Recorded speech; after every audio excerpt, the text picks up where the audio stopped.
Hello students, welcome to creative chemistry. तो कैसे हमारे 12th बोर्ड वाले बच्चे? यस बच्चों, बहुत दिनों से आप सभी की डिमांड थी और जैसे ही आपका फर्स्ट टर्म एग्जाम अभी अभी खत्म हुआ या कोई भी आपका कोचिंग वगैरह का जो भी कोई बड़ा टेस्ट खत्म हुआ है, तो आप सभी को भी ये फीलिंग आ रही है, सभी बच्चों को भी ये लग रहा है कि सर अभी केमिस्ट्री जैसे अब तक हमने प्रिपेयर किया, जितनी मेहनत हमने लगाई, उससे तो जो भी हमारा एक्चुअली में जो गोल है वहां तक हम कभी भी नहीं पहुंच पाएंगे। हमारा जो भी कोई लेवल, फिर अभी वो इसमें 60% वाले बच्चे भी हो सकते हैं, 90 वाले बच्चे भी हो सकते हैं, 80 वाले भी हो सकते हैं। सभी बच्चों को अपना खुद का लेवल समझ में आ गया कि भाई साहब अभी जो जिस स्टाइल से, जिस लेवल से, जिस आवर्स से या जिस मेथड से प्रिपरेशन कर रहे थे, अभी इससे तो हमारा जो एक्चुअली हमारी जो एक्सपेक्टेशन है उतने मार्क्स तो हम नहीं कर पाएंगे। मतलब सभी बच्चों को यार ये जो हमारा सब्जेक्ट है वो केमिस्ट्री, वो बहुत डेंजर लगता है। सर केमिस्ट्री में बहुत टेंशन है, सर एमसीक्यू पार्ट बहुत वीक है, थियरी में याद नहीं रहता। बहुत सारे क्वेश्चंस बच्चे अभी लेकर लास्ट 2-3 वीक से अभी आ रहे हैं, क्योंकि अभी अभी उनका एग्जाम खत्म हुआ है, फिर उनके मार्क्स आए, तब जाकर समझ में आया कि भाई साहब मार्क्स तो आने वाले नहीं है। तो बस किसी भी वीडियो की, वो हमारे गुजराती मीडियम वाले बच्चे हो या जो भी हमारे इस बोर्ड वाले बच्चे, जो भी सारे बच्चे, वो सारे बच्चे कमेंट्स में हर जगह पर, यहाँ ऑफिस के नंबर पर बस यही चीज लिख रहे कि सर मेरा केमिस्ट्री बहुत वीक है, मैं क्या करूं? तो मैं 60+ कोर्स कर सकता हूं। हम क्या करें तो सर 70-80+ कोर्स कर सके। जो भी 80-90 पे जो बच्चे चल रहे हैं उनकी सोच अभी है कि सर हम क्या करें तो 90+ जा सकते हैं। तो ये जो एक सॉल्यूशन मैं आज आपको देने जा रहा हूं, बहुत ही बड़ा, मतलब वो कैसा सक्सेस मंत्र टाइप का होने वाला है। 90+ जाने के लिए तो बहुत सारी चीजें आपके स्कूल के टीचर, आपके कोचिंग के टीचर आपको बताते होंगे, बहुत सारे टीचर्स यूट्यूब पर भी बताते हैं, लेकिन आज एक नई चीज आपको मैं बताने जा रहा हूं। एक्चुअली ये मैं मेरे ऑफलाइन वाले जो बच्चे हैं, ऑनलाइन बैच वाले जो बच्चे हैं, उनके साथ मैं अप्लाई करता था। एंड इस बार मेरे साथ बहुत ही बड़ा एक इंसिडेंस हुआ, एक बच्चे के साथ मेरे बहुत मस्त वाला एक एक्सपीरियंस हुआ। उससे मैंने बहुत कुछ सीखा, बच्चे को भी सिखाया और मुझे थोड़ा और कॉन्फिडेंस बढ़ गया कि यस, मैं ये जो आज इस वीडियो में जो आपको प्रोजेक्ट देने वाला हूं, इस प्रोजेक्ट को मैंने उस बच्चे पर अप्लाई किया है। उसका जो अभी रिजल्ट जो आने वाला है ना, वो बहुत ही बढ़िया आने वाला है। बहुत ही मस्त चीज आपके लिए लाया हूं। और ये जो चीज जो अभी आज हम जो डिस्कस करने वाले इस सेशन में, ये किसी भी फील्ड के जो भी कोई सक्सेसफुल लोग हैं, किसी भी फील्ड के, they all are doing this directly और इनडायरेक्टली। नेम अलग हो सकता है लेकिन प्रोसेस तो यही वो करते हैं। मैं आपको प्रूव करके दिखाऊंगा कि यही प्रोसेस वो करते, तब जाकर वो उस फील्ड के महारथी सक्सेसफुल लोग बने हुए। तो उस बच्चे के साथ मेरा जो इंसिडेंस हुआ, एक्चुअली वो इंसिडेंस मैं आपके साथ शेयर करता हूं।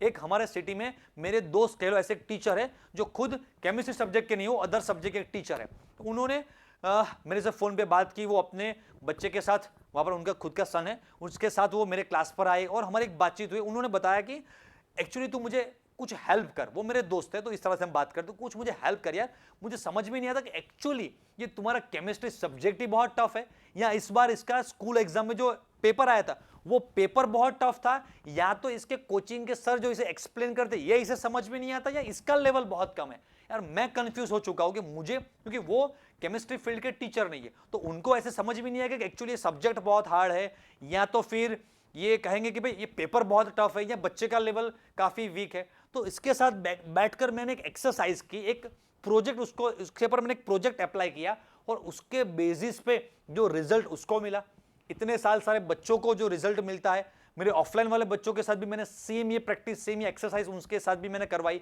तो वही चीज मुझे लगा कि यार चलो, हमारे साथ यूट्यूब फैमिली में बहुत सारे बच्चे अटैच है, तो मतलब कहां कहां से बच्चे अटैच होते हैं, राइट? तो सभी बच्चों को ये एक कुछ ना कुछ इस तरह का भी कुछ ना कुछ सीखने को मिले।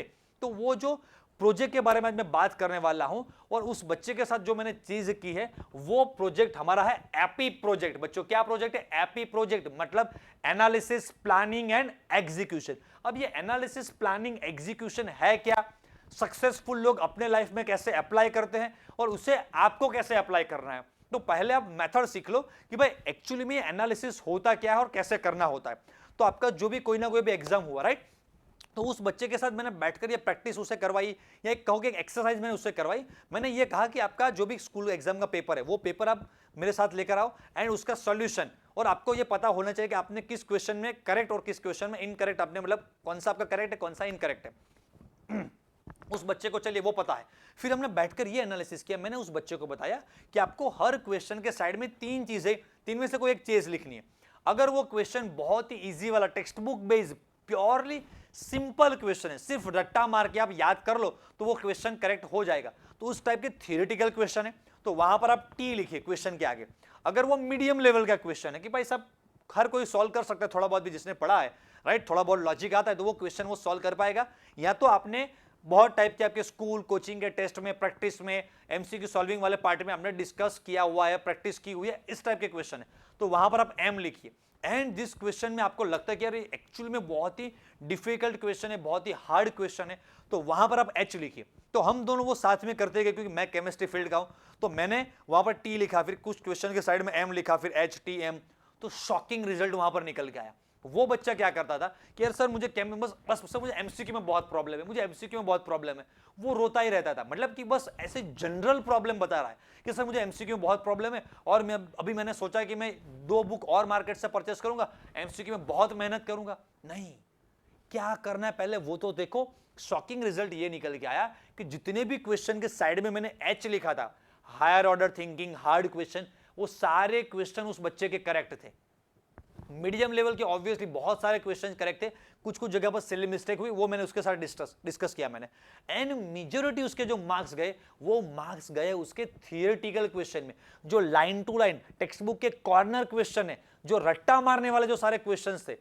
Which of the following is an example of ideal solution, non-ideal solution, azeotropic, वो सारे जो भी कुछ इस टाइप के क्वेश्चन है, या तो फिर ड्राई सेल में या लेट स्टोरेज सेल में एनोड पे कौन है, कैथोड पे कौन है, कौन सा वहां पर इलेक्ट्रोलाइट यूज होता है, वगैरह वगैरह, जो सारे प्योरली रट्टा मारने वाले क्वेश्चन है, उस टाइप के क्वेश्चन में उसको सबसे ज्यादा प्रॉब्लम आया था। और वो क्या कर रहा था, अलग अलग टाइप के बुक से डिफिकल्ट क्वेश्चन प्रिपेयर किया जा रहा था। उसने खुद से बैठकर कभी एनालिसिस ही नहीं किया था कि एक्चुअली में मैं किस पार्ट में वीक हूं। उसके साथ बहुत सारे बच्चों के साथ मैंने डिस्कस किया, लास्ट ईयर भी किया था, उसके पहले साल भी किया था, इस साल भी बच्चों के साथ किया। तो जनरल कंक्लूजन ये निकल के आया दैट ये ऑनेस्टली आपको एक्सेप्ट करना है, राइट। यहां पर 2-5% वेरिएशन भी बच्चों के वाइज हो सकता है, लेकिन जनरल मैंने देखा तो जो मैथ्स ग्रुप, जिन बच्चों का मैथ्स काफी अच्छा है 10th स्टैंडर्ड से, जो मैथ्स ग्रुप वाले बच्चे, उनका जो ये फंडामेंटल, जो लॉजिक एप्लीकेशन बेस्ड जो सारे क्वेश्चन है, मतलब कि इस वाले क्वेश्चन में ये लॉजिक आएगा, ये फॉर्मूला वाले क्वेश्चन है, जो कैलकुलेशन वाले क्वेश्चन है, वो क्विकली सॉल्व कर सकते हैं। लेकिन जो सारे क्वेश्चन रट्टा मारने वाले कॉर्नर क्वेश्चन, वो कह सकते हैं ना, उस टाइप के जो क्वेश्चन है जहां पर उनको रट्टा मारना है, बैठकर याद रखना है, वो वहां पर उस पार्ट में वो बच्चे वीक रहते हैं। उस तरफ मैंने बायोलॉजी वाले जो बच्चे देखे कि जो बायोलॉजी ग्रुप में काफी अच्छा कर रहे थे, तो उन बच्चों को प्रॉब्लम ये होती थी कि उन लोगों को मैंने देखा तो उनका जो सॉल्यूशन चैप्टर है, काइनेटिक्स है, इलेक्ट्रोकेमिस्ट्री है, कि जहां पर बहुत ही ट्रिकी, ट्विस्ट या फॉर्मूला बेस्ड क्वेश्चन है, तो उन जनरली 2-5 बच्चे ऐसे भी एक्सेप्शन हो सकते हैं, लेकिन जनरली बच्चों का आप भी एग्री करेंगे कि बायो ग्रुप वाले बच्चों के लिए जो रट्टा मारने वाली चीजें होती है ना, वो अच्छे से वो कर लेते हैं, और होना ही चाहिए। आपके ग्रुप वाइज आपका ये नेचर अच्छा ही है, ऐसा ही नेचर होना चाहिए। लेकिन फिजिक्स केमिस्ट्री में जहां पर बहुत ही एप्लीकेशन बेस्ड, जहां पर बहुत ही लॉजिकल मैथमेटिकल क्वेश्चंस आते हैं ना, वहां पर वो बच्चे थोड़ा मैथ्स ग्रुप वाले बच्चे से थोड़ा पीछे रह जाते हैं। तो बच्चों को समझ में आना चाहिए कि मेरा नेचर क्या है, मैं किस पार्ट में वीक हूं, मैं ऑर्गेनिक में वीक हूं, इनऑर्गेनिक केमिस्ट्री में वीक हूं, फिजिकल में किस वाले पार्ट में वीक हूं, समझ में आ रहा है। तो उस बच्चे के साथ बैठकर मैंने ये एक्सरसाइज करवाई, तब जाकर उसको समझ में आया, उसके पेरेंट्स को समझ में आया कि पेपर एक्चुअली ये मॉडरेट लेवल का, मीडियम लेवल का पेपर हो सकता है, मतलब ऐसा ही बोर्ड का पेपर ऐसा ही आएगा, ये मॉडरेट पेपर ही है। प्रॉब्लम कहां पर है, यहां पर प्रॉब्लम है। फिर थियोरेटिकल वाला जो पार्ट है, वहां पर जो ऑर्गेनिक के जो चैप्टर्स है, उनकी जो एक्सरसाइज है, वहां से कुछ 2-3 क्वेश्चन बहुत ही, एक क्वेश्चन 3 मार्क्स में, एक क्वेश्चन 4 मार्क्स में, ऐसे बहुत ही ऑकवर्ड टाइप के, जिस बच्चों ने एक्सरसाइज सॉल्व नहीं की, जनरली बच्चे एक्सरसाइज सॉल्व नहीं करते, ऑर्गेनिक की स्पेशली बात करता हूं, तो वो क्वेश्चन रख दिए थे। अब वो क्वेश्चन इतने भी टफ नहीं थे, लेकिन उस बच्चे ने पढ़ा ही नहीं है, कभी कभी वो क्वेश्चन को देखा ही नहीं है, टच भी नहीं किया, तो ऑब्वियसली तो उसको समझ में आया, अच्छा मेरे इस वजह से मार्क्स कम आए। और बच्चे क्या कर रहे हैं, मेरा केमिस्ट्री वीक है, मेरा केमिस्ट्री नहीं। पहले बैठो, देखो, एनालिसिस करो, एनालाइज करो उसको कि मैं किस पार्ट में वीक हूं। मैं ऑर्गेनिक में भी वीक हो सकता हूं, किसी का ऑर्गेनिक अच्छा है तो किसी का फिजिकल केमिस्ट्री वीक हो सकता है। उसके बाद नेक्स्ट आपका स्टेप आता है प्लानिंग एंड एग्जीक्यूशन। बहुत जगह पर आप लोगों ने सुना होगा कि आपको हार्ड वर्क नहीं करना है, स्मार्ट वर्क करना है। और बहुत जगह पर ऐसा सुना है कि सक्सेस के लिए एक ही चीज चाहिए, वो है hard work, hard work, hard work. आपने मुझे भी बोलते हुए सुना होगा। तो यार smart work, hard work, smart work, hard work दोनों चीजें सेम ही है। स्मार्ट वर्क में एक्स्ट्रा चीज ये होती है कि ये 2 स्टेप है ना, this is the part of smart work, कि जो लोग सक्सेसफुल है, जो लोग स्मार्ट वर्क करते हैं, वो पहले उन चीजों को एनालाइज करते हैं कि भाई साहब ये ऐसा करना होता है, फिर उसका प्लानिंग बनाते हैं, एंड देन इसके बाद last step smart work, hard work, average, below average, successful, जो भी लोग हैं सब लोगों को ये तो करना पड़ेगा, करना पड़ेगा, करना पड़ेगा, hard work, hard work, hard work. Execution तो करना ही है, लेकिन अगर आपने एनालिसिस ही नहीं किया प्रॉपरली तो कहां पर, किस फील्ड में कैसे दौड़ना है। आप डॉक्टर को जाके बोल रहे हो कि बस तबीयत ठीक नहीं है, डॉक्टर बोल रहे कि क्या हो रहा है, वो नहीं बताऊंगा, बस कुछ तबीयत ठीक नहीं है। अरे पेट में दर्द है, सर दर्द है, कुछ बैक प्रॉब्लम है सर, वो समझ में नहीं आ रहा है, तो डॉक्टर कैसे दवाई देगा आपको? मतलब समझो टाइम बहुत लगेगा। आप तो डॉक्टर के पास भी नहीं जा रहे हो, खुद से अपने आप घर पर बैठे बैठे बस ऐसा सोच रहे हो कि मेरी तबीयत ठीक नहीं है, ये दवाई ले लूं, ये दवाई ले लूं, और आपको पता ही नहीं कि प्रॉब्लम क्या है, कहां पर प्रॉब्लम है। समझ रहे हो? बस वैसे ही बस एमसीक्यू पार्ट मेरा बहुत वीक है, थियरी पार्ट मेरा बहुत वीक है, एग्जैक्ट एनालिसिस करो। मैं आपको एनालिसिस के 2-3 एग्जांपल्स देता हूं, तब आपको समझ में आएगा yes this is the level of analysis. अरे बढ़िया, क्या बात है। मैंने भी सुना है, आप लोगों ने भी सुना, देखा, पढ़ा, कहीं पर होगा, सचिन तेंदुलकर की एक स्टोरी है, मतलब कि उनकी बायोपिक में उन्होंने एक स्टोरी बताई है कि जब भी मैं किसी भी बॉल पे आउट होता हूं, तो मैं जब पैविलियन में जाता हूं, तो पैविलियन में जाने के बाद मैं ना तो हेलमेट उतारता हूं, ना ग्लोव्स, ना पैड, कुछ भी मैं निकालता नहीं हूं। पहले मैं कैसे आउट हुआ था उस चीज को मैं टीवी में 2 बार 3 बार 4 बार बस देखता हूं, अच्छा मैं ऐसे आउट हुआ था, मुझे बैट ऐसे नहीं घुमाना चाहिए था, मुझे बैट ऐसे करना चाहिए था, ऐसे कुछ भी स्टाइल से, और फिर उसी स्टाइल से मैं, अच्छा मुझे ऐसे करना चाहिए था, ऐसे करना चाहिए था, इस स्टाइल से मैं 100 टाइम्स मैं उस तरह से बैट को मतलब घुमाता हूं, बैट को उस स्टाइल से मैं मतलब शॉट मारने की कोशिश करता हूं, उसके बाद मैं पानी पीता हूं। This is the level of analysis. समझ में आ रहा है कि ये एनालिसिस करते वो लोग। सचिन तेंदुलकर की एक स्टोरी में ऐसा भी है कि सारे लोग नेट प्रैक्टिस करके चले गए थे, फिर वहां पर ग्राउंड स्टाफ में कोई पर्सन था कि जो ग्राउंड स्टाफ का बनता है, राइट, तो सचिन तेंदुलकर ने उनको बुलाया और कहा कि आप बॉल वहां से थ्रो करो। तो उन्होंने बताया कि मुझे बॉलिंग वगैरह कुछ नहीं आती है। सचिन तेंदुलकर ने बोल दिया कि आपको बॉलिंग नहीं करना, सिर्फ बॉल को थ्रो करना है, और वो बॉल थ्रो करा, सचिन मार रहे, बॉल थ्रो करा, सचिन मार रहे। फिर किसी ने पूछा कि आपने इतनी नेट प्रैक्टिस की, इतने अच्छे अच्छे बॉलर के साथ प्रैक्टिस की, अब जाकर आपको ग्राउंड स्टाफ वालों ने बॉल डाला, उससे आपको क्या प्रैक्टिस मिली? तो सचिन तेंदुलकर ने जो चीज बताई ना, बस वही चीज उनको गॉड ऑफ क्रिकेट बनाती है, और वो पार्ट है उनका, ये पार्ट स्ट्रांग है, एनालिसिस वाला पार्ट बहुत स्ट्रांग। ये भी बहुत करते हैं हार्डवर्क, लेकिन ये पहले करके इसके बाद ये करने के लिए आते हैं। उन्होंने क्या किया कि उन्होंने देखा कि जब मैं ग्राउंड में एंटर हुआ, जब मैं प्रैक्टिस कर रहा था, मुझे एक चीज नोटिस में आई, जब मैं जा रहा था तब वो चीज मुझे नोटिस में आई कि ग्राउंड में एक्चुअली जो जनरल वहां पर जो ग्रास जो है ना, उसका जो लेवल है वो एक्चुअली पहले से थोड़ी ज्यादा है वहां पर। मतलब कि यार जनरली दूसरे ग्राउंड में जाओ तो वहां पर वो प्योरली कट की हुई थी, लेकिन यहां पर थोड़ा ज्यादा है लेवल। तो मुझे ये चाहिए था एनालिसिस कि मैं कितने फोर्स से बॉल को मतलब ये शॉट लगाऊंगा, तब जाकर मेरी ये बॉल वहां से पास होकर ग्राउंड के बाहर जा पाएगी। मतलब कि सारे प्लेयर उसी ग्राउंड में खेल रहे हैं, नेट प्रैक्टिस कर रहे हैं, किसी के दिमाग में, किसी के ऑब्जर्वेशन में ये नहीं आया कि जनरली जो ग्राउंड में जो भी होनी चाहिए, राइट, उससे ज्यादा ये ग्रास, तो मतलब कि यार थोड़ा कुछ प्रॉब्लम है। तो उन्होंने, this is the level of dedication, this is the level of analysis. तो उन्होंने अपने दिमाग में ये बैठा दिया, सारे जो भी सारे अलग अलग टाइप के जो भी क्रिकेटर को, बॉलर को, जो भी को, विराट कोहली, सचिन तेंदुलकर को क्या करते हैं, जो भी जिस भी कंट्री के साथ उनका मैच होने वाला है, जो भी बॉलर से, उनको पहले वो एनालिसिस करते, खुद का एनालिसिस करते कि भाई मैं लास्ट 100 टाइम्स में मैक्सिमम इसी स्टाइल से, इसी शॉट पे, इसी बॉल पे मैं आउट हुआ हूं, तो मुझे क्या करना चाहिए। इस कंट्री का ये बॉलर है, इस स्टाइल से बॉलिंग डालता है, कभी कभी इस स्टाइल से बॉलिंग डालता है, इसकी बॉलिंग का ये स्टाइल है, तो उनको बैठकर वो एनालिसिस करते हैं। विराट कोहली ने बताया था कि मैं सारी चीजें पहले अपने दिमाग में बिठाता हूं, फिर उसके बाद उनका वो प्लानिंग करते हैं, और उसके बाद आता है स्टेप एग्जीक्यूशन का। कोई भी अलग अलग टाइप का बिजनेस देख लो, कोई भी यूनिकॉर्न, कोई भी बहुत ही बड़ी कोई भी स्टार्टअप देख लो, सबसे पहले वो एनालिसिस करते हैं। बहुत टाइप के एनालिसिस होते हैं भाई, ये जो प्रोडक्ट है वो किस जेंडर के लिए प्रोडक्ट है, किस एज वाले लोगों के लिए प्रोडक्ट है, किस सिटी के लिए प्रोडक्ट है, समझ में आ रहा है? और ये प्रोडक्ट या ये जो भी हमारा स्टोर है, या जो भी शोरूम है, या जो भी है, वो हम किस एरिया में, किस सिटी में, कहां पर हम एस्टैब्लिश करेंगे तो सबसे ज्यादा हमें प्रोग्रेस मिलेगा। सारा एनालिसिस होता है, उसके बाद इसकी प्लानिंग है, इसके बाद टीम एग्जीक्यूशन पर लग जाती है, दौड़ने में। फिर रात दिन मेहनत करो, दौड़ो, बट पहले प्लान।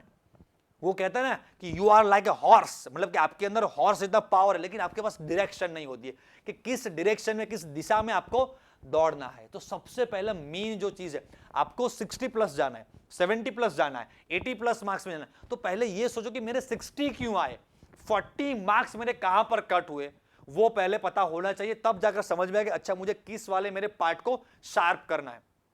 समझ में आ रहा है? इसके बाद 70 वाले बच्चे, 80 वाले बच्चे, जो भी कोई बच्चे, आप धीरे धीरे, मैं डायरेक्टली 90 से स्टार्ट नहीं करता, मैं 60 से स्टार्ट करता हूं कि जो 60 वाला बच्चा थोड़ा एनालिसिस करेगा वो 70 प्लस चलेगा। फिर उसके बाद देखो कि यार मैं 70 प्लस, मतलब अभी मुझे 70 प्लस 80 प्लस जाना है, तो अभी मेरा कौन सा पार्ट वीक है, अभी भी मैं कहां पर मिस्टेक कर रहा हूं, analysis planning execution, analysis planning execution, कुछ एक लेवल तक चले गए, फिर again analysis planning and execution, analysis planning and execution, continue. जो जिस भी बंदे ने अपने लाइफ में ये करता स्टॉप हो गया तो उसकी प्रोग्रेस वहां पर स्टॉप हो जाएगी, वो अगर एनालिसिस नहीं करेगा तो। लेकिन एनालिसिस कर लिया तो every time analyse plan execution, फिर मेहनत करो, लेकिन एनालिसिस बहुत बड़ी चीज है। इसके लिए हमारे MS धोनी है, वो भी बहुत फेमस है कि वो उनका जो ऑब्जर्वेशन, उनका जो एनालिसिस रहता है, यार वो किसी एक प्लेयर, हार्दिक पांड्या, उस प्लेयर को आउट करने के लिए उनका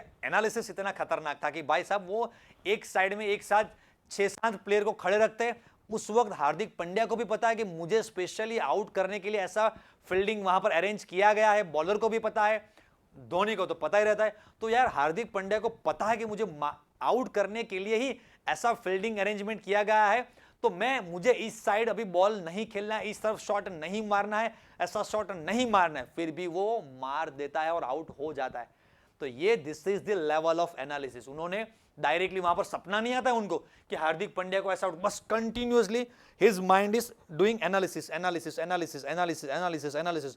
वो कंटिन्यू पैवेलियन, आप लोगों ने बहुत बार देखा होगा, कभी भी वो ग्राउंड के जस्ट पहले सारे जो प्लेयर्स बैठते, बातें करते, मस्ती करते, वो कभी भी जनरली वहां पर नहीं होते हैं। जनरली वो ऊपर अंदर ही पैवेलियन में उनके ग्लास का कैबिन है, वहां से बैठकर सिर्फ पूरे मैच को ऑब्जर्व करते रहते हैं, क्या हो रहा है, कैसे हो रहा है, कहा क्या। तो उन्होंने मैच के पहले भी बहुत सारी खुद से बैठकर एनालिसिस की होती है, मतलब उनके पास plan A, plan B, plan C, सब कुछ रेडी होता है उनके पास कि ऐसे हो तो ऐसे करना है, ऐसे हो तो व्हाट इज दिस। पहले वो एनालिसिस करते हैं, फिर प्लान बनाते हैं, फिर उसके बाद उसका एग्जीक्यूशन होता है। समझ में आ रहा है? तो बस किसी भी फील्ड में आपको कहीं पर भी, अब ये 12th नहीं, ये नीट है, जेई है, किसी भी फील्ड में कहीं पर भी आपको, खुद मैं भी अपने लाइफ में इस चीज को अप्लाई करता हूं। एवरी टाइम आपको एनालिसिस करना है, then do best planning and then start execution. Again do analysis, then do planning and start execution. तो every time this AP project को आप अप्लाई करते रहेगा तो 110% आपका रिजल्ट इंप्रूव होगा होगा होगा। बाकी बहुत सारी चीजें ऐसी है कि जो भी 90 प्लस स्कोर करने के लिए चाहिए होती है, उस चीजों के बारे में भी हम नेक्स्ट अलग अलग टाइप के पर्टिकुलर MCQ बारे में, पर्टिकुलर थियरी के बारे में, पर्टिकुलर नीट के बारे में, अब ये करना चाहिए, ये नहीं करना चाहिए, क्या मिस्टेक्स करनी चाहिए, सॉरी क्या मिस्टेक्स नहीं करनी चाहिए, वो सारी चीज़ों के बारे में भी हम वन बाय वन अभी वीडियोस आपके लिए लाते रहेंगे। बस ये चीज़ मुझे अच्छी लगी कि यार मैंने हमारे जो सारे ऑफलाइन ऑनलाइन बैच वाले जो बच्चे हैं या प्रीवियसली पास्ट में जो सारे बच्चे, उन पे जो सारी चीज़ें जो मैंने अप्लाई की थी, वो चीज़ों से यार हमारे ऑनलाइन फैमिली वाले जो बच्चे हैं, यूट्यूब फैमिली वाले, उनको भी कुछ ना कुछ सीखने को मिले, इसलिए बस ये चीज़ भी मैंने आपके साथ शेयर की है।